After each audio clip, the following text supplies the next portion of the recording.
Yung tuhod ka na. Pagkabaksa ko po na bagan. Napilipit ng konti. Ngayon, ilang araw na yan? O lang linggo? Isang ko na po. Isang buwan na. Paano ka nahihirapan? Kasi pagka ako ginagawa. Sa mga lakad, talon, gano'n, meron pa rin pain. Pero pag Sige. na makalinom na. Higa ka.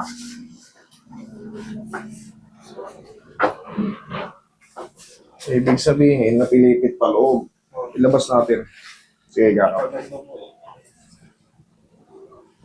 Sige, higa kayo doon.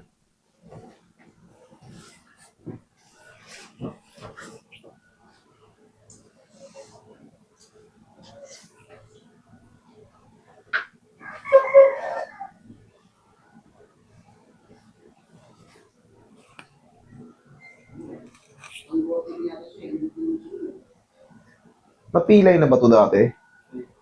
Ngayon pa lang, ito lang isang beses. Meron na rin kasing tumubong ano. Ayan o. Ito mo malagay. Ang tawag dyan, mga locks.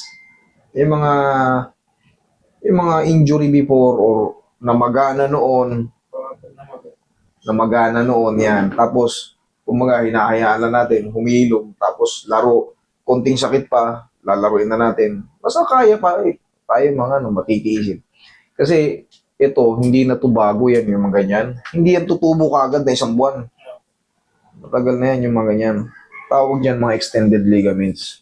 Ngayon, pag umiipit yan, yung iba, sobrang sakit, yung parang mawala ng lakas ang tuhod. Ganun po nangyari sa amin.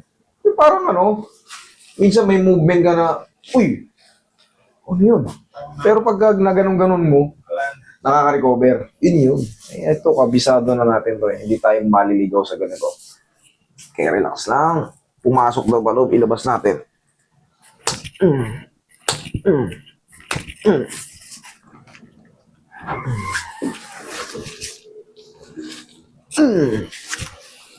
Yan. Tapos naman na eh. Okay, ilang segundo lang naman yun. Tapos na.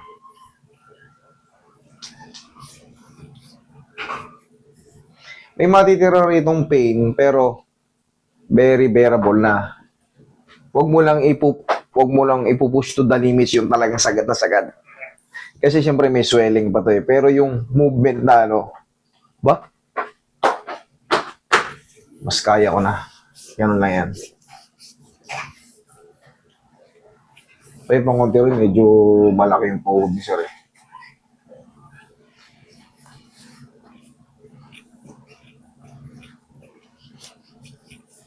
Buti nga hindi nagsabaw yung tuhod mo eh. Yung iba, pag napapanood mo ba to? Diba may ginaganon ako. Gumaganon-ganon. Alam mo yung plastic na nilagyan mo ng tubig? Yung plastic na labo, yung puti. Kaya dito hindi naman eh. Tsaka malalaman natin yan. Ipapaintindi ko rin sa inyo pagka meron ng mga fluid na gano'n. Kailangan sisip-sipin na yun. Pero nangyari, itong sa'yo, mild twist lang to. Mga 2 linggo, 3 linggo, nasa court ka na nito ulit. Nag-twist na po. Naramdaman ko.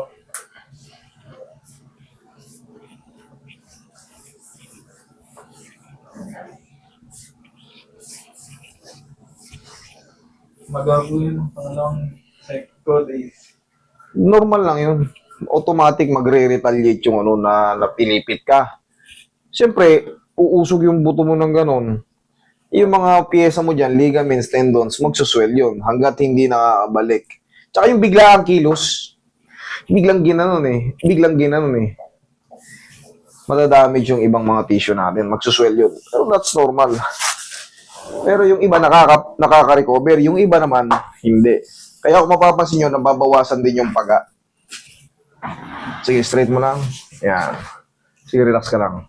Yan. Hindi naman masakit to.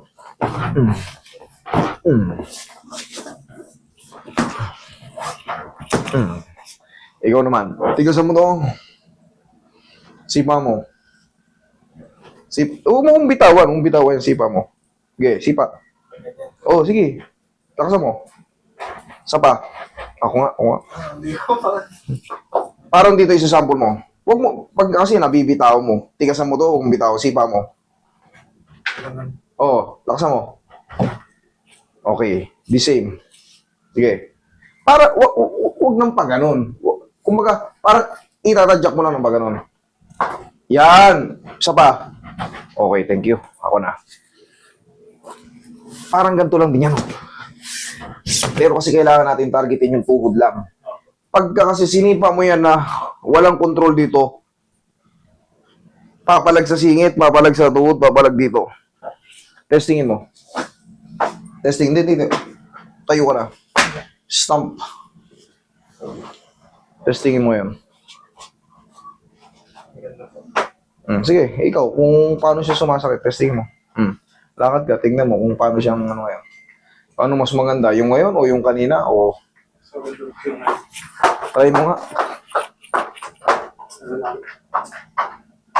Ano? Ayos na. Nawala?